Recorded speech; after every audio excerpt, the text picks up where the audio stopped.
Russian doctrine says that if you can't win on the battlefield, you bomb the enemy until they give up. Obviously, that's what we saw in Mariupol. That city's largely destroyed. Kharkiv here in the east, obliterated. We certainly saw that in some of the suburbs around Kyiv before the Russians pulled out. If this doesn't work, the Russian doctrine says you use tactical nuclear weapons. So far in history, it didn't come to that. In Syria, in the Republic of Georgia, in Chechnya, the Russians bombing people into submission worked.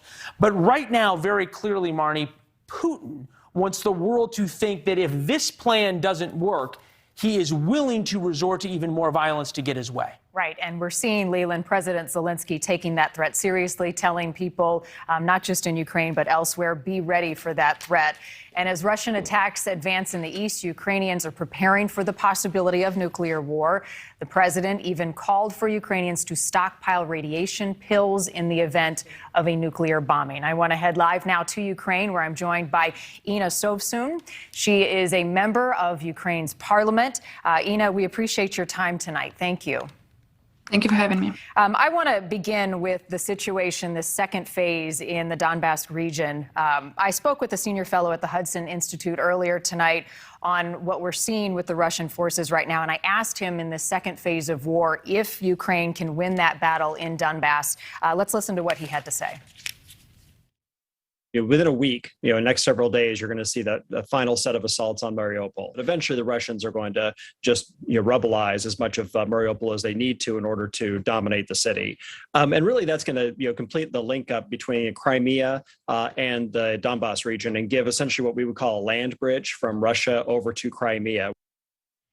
So essentially what he is saying is the Russian forces are so familiar with that eastern portion of Ukraine that it will be difficult for Ukraine's forces to handle what the Russians bring in this second phase. Do you believe that Ukraine is prepared for this battle in the eastern region to hold back Putin and his teams? Well, we have definitely been doing everything in our power to prepare for that battle, because we do realize that it was being prepared for quite a long period of time.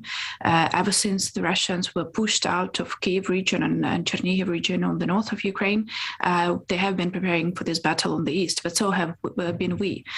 So we have moved some of our troops there as well. And of course, the weapon supplies, those that we were receiving from our allies from the west, have also been moved there to a very big extent. So yeah, we have been preparing, and we are planning to kick Russians out of there. But we also understand that they will use every means possible, and they will go as cruel as possible. That is why we have been asking all people to evacuate. Not everybody could evacuate from that region, but that is probably the biggest threat, that there are still civilians there, and the Ukrainian army will have to be fighting Russians and protecting civilians at the same time. And that makes it a bit more difficult for the Ukrainian army, of course. Are they supplied to go into this battle? Well, the supplies have been coming. I've been speaking to some people who are fighting on the east. They say that, yeah, of course, they have much more weapons than they had at the beginning of the war. Right now, there are some supplies that were still missing. The biggest issue, of course, for us is the long-range missiles. That is something that we urgently need to destroy Russian artillery, which is destroying Kharkiv and Mariupol on the east, most of all. We still do not have that, and we're still asking our Western allies, please consider that. That is something that could really change the course of the war. That is considered to be an offensive weapon, but for us that would really be a defensive mechanism for protecting our cities and our civilians. So that is still missing, and that is the biggest part that we are still asking for the West to supply. Inna, give us an update on the status of Mariupol. I mean, we know that that has been a critical point, and there are still some who are held up there, soldiers at that steel mill, but the city is still contested. Paint a picture for us of what you're hearing coming out of that important and critical part of the battle. It's terrifying. Mariupol has been such a lovely city by the sea, very well developed, with great industry. It was a rather rich city. You can see how it looks like right now. I don't know what is really left of there, and whether that would be possible to reconstruct at all. But of course, the biggest threat right now is that over 100,000 people are still in Mariupol. Many of those people are still hiding in the basements, in the bunkers.